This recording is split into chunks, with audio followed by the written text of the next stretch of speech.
This movie loves Guns N' Roses.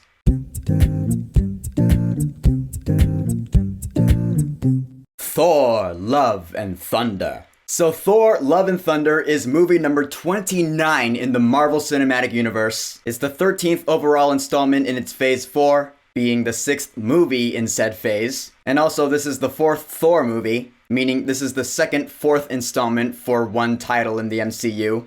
Are you confused yet? So in Thor, Love and Thunder, following the events of Avengers Endgame, the God of Thunder is not really sure what he wants to do with his life. When a new villain appears on the scene, Gorr the God Butcher, played by Christian Bale, he has a vendetta against all the gods in the universe. He has vowed to slay them all, so now Thor has to assemble a new team to take him out, which includes Korg, Valkyrie, and Jane Foster, who now has the powers of the mighty Thor. And here we go. And I gotta say, I had a lot of fun with this movie. I know it's been getting some mixed reviews. Some people like it, some people hate it. I liked it. I know. Big shock, right?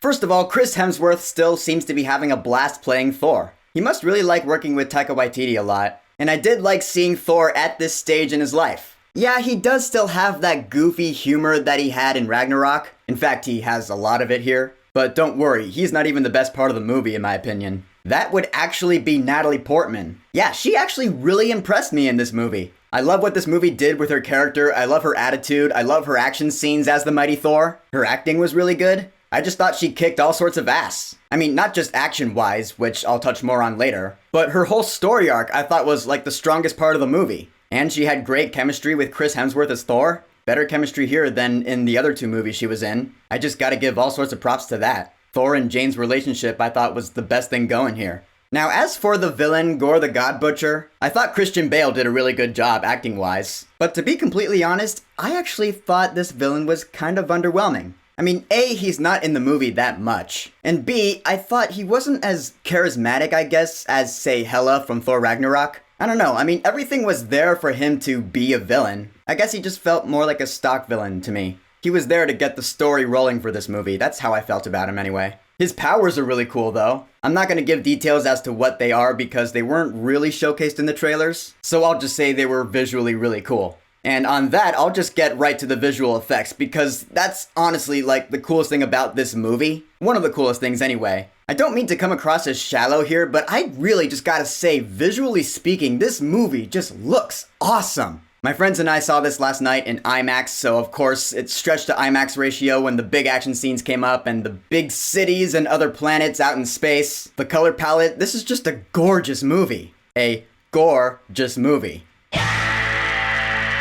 I mean it though, I almost want to see this again in 3D just to see how it looks. And the action, oh yeah, the action scenes in this movie were beautifully choreographed. When everyone's throwing down, Jane Foster, Mighty Thor, is doing her thing with Mjolnir, sharded Mjolnir, it's so cool. And everyone gets their piece of the action. Valkyrie, Korg, the Guardians of the Galaxy, it's all very fun to watch. So that's where I'm gonna give props to this movie. The story, the characters, the visual effects, the action, and the music. Michael Giacchino did the score for this one, and I really liked it. It has a great new theme that is an awesome fanfare. There's some rock and roll elements in the score, you know, drum set and electric guitar and synthesizer. Not as much as Mark Mothersbaugh's score in Ragnarok, which I liked actually. This one's more orchestral. It was a good mix. And like I said, Guns N' Roses is actually pretty heavily featured in this movie. I know they're one of Taika Waititi's favorite bands, but I'm just saying at a point I was like, oh my god, what is it with this movie's fetish with Guns N' Roses? It was weird. I mean, I like Guns N' Roses, but I'm just letting you know. And on that, I'll get to what kind of let me down in this movie, which you probably already know what it is. Yeah, it's the humor.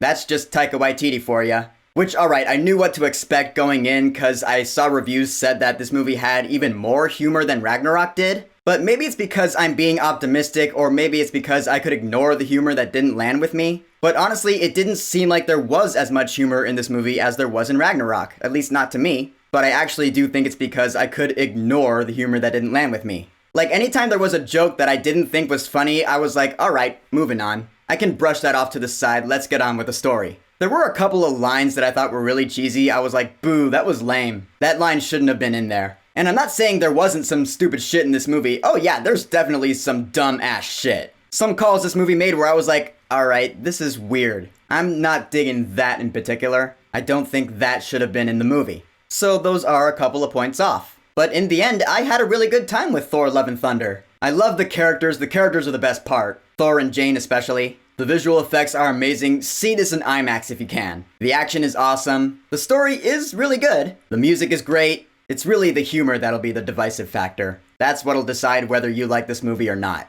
But for me personally, for Thor Love and Thunder, I will say, go see this movie while it's in theaters. And of course, this being an MCU movie, there is a mid-credit scene and a post-credit scene, and I actually think they're both pretty good. So Thor Love and Thunder, have you seen it yet? What do you think about it? And what is your favorite installment in the MCU's Phase 4 so far? Whatever you think, go ahead and leave a comment.